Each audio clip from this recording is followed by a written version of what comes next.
Hola amigos, Red Pill Biker here. Going to share a quick story with you and a thought I had. Little incident happened, very small, very minor, but it got me to thinking.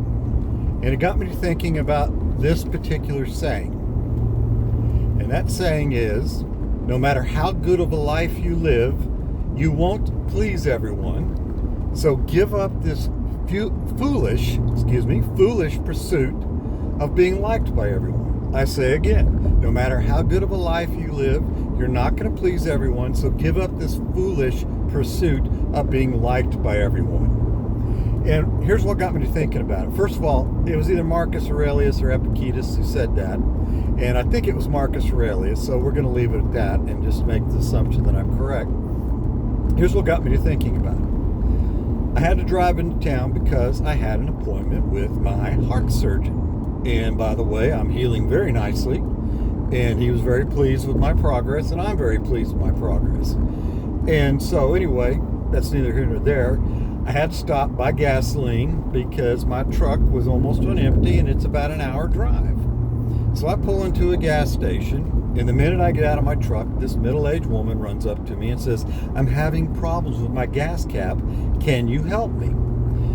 Now, I'm a kind person, so I said, "Yes, but I'm going to start my gas pump first." In other words, I'm going to put my needs above your crisis situation. This is a very big change for me over the last few years. And it's not because she was just female. This would have been with another man or anybody else. In the past, I would have dropped what I'm doing to go over and help somebody else and put my priority, my needs in second place. Done that most of my life, and I'm going to guess there's an awful lot of you guys and a lot of men out there in particular who do this. Now, we have a tendency to put ourselves in second place. By the way, everything worked out fine. I got my gasoline. She got on the road again. Like I say, it has nothing to do with the fact that she's female. I got nothing against women. I don't care what anybody thinks from what I said in this thing. This isn't about bashing women. This is about teaching men to put their needs first. Now, I don't know how long most of you guys have been hanging around the manosphere. I kind of stumbled across it about 4.5, 5 years ago when I was going through my divorce. I didn't know that other men out there were suffering through the exact same sort of situations I've been through. And it turns out there's a shitload of us out there.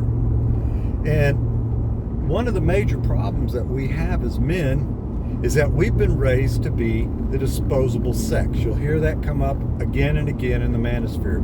We are the disposable sex. I have never looked at it that way until the last few years. And when it hit me, it was like, how in the hell did I miss that? I mean, if you think about it, every war that's been fought, 99.99% of the people that have been killed in war and battle, other than civilians, have been men. When you look around at most of the cops on the road, the dangerous jobs, the firefighters, and yes, I know there are women involved in this, and more so all the time, but the vast majority over the last few hundred thousands of years have been men. When you still to this day go by and you see somebody cutting, say topping off a large tree, which happens out here where I'm at all the time, vast majority are men. When you see people working on the highways in a dangerous situation, vast majority are men. Do I need to continue? Of course not. And here's why we do that. For one, we want to work. Most of it, we know, we're more inclined to be risk takers, on and on and on, but the vast majority of it is simply this. We are raised to be the disposable sex. We grow up knowing that our lives are secondary to, as the old saying goes, women and children first. Okay? Well, and that suits us because we're testosterone driven, we are protective and all that. But let me pose something to you. What if for a while, we just decided to put ourselves first? Our needs first. To me, this is a rational, healthy mind. And I'm going to probably do more on this because I've been pondering this myself. What if we just took care of ourselves first? Now, it puts some people in a tough position because they are already married. They might have a couple of kids, and it's hard to put themselves first over their own children. But we can still take those times in our lives and say, I'm going to do this because I know it's good for me. I'm going to leave work, and instead of driving straight home to be ordered around by my wife, I'm going to stop at the gym, or I'm going to get together with my buddies and have a couple of beers because this priority is important to me and I'm going to do it. And for us single men, there is absolutely no reason that we cannot say, I'm putting me number one from here on out. I'm going to be number one in my own life because me personally, I spent 50-something years being number two or number three, or way further down the list than that. But we have been told that we are people pleasers, and it doesn't matter how good of a life you live, you're not going to please everybody. So give up the foolish pursuit of being liked by everybody. So that's sort of my challenge. What if you put yourself, even for a day, as number one? What would life be like? How can we fight against this?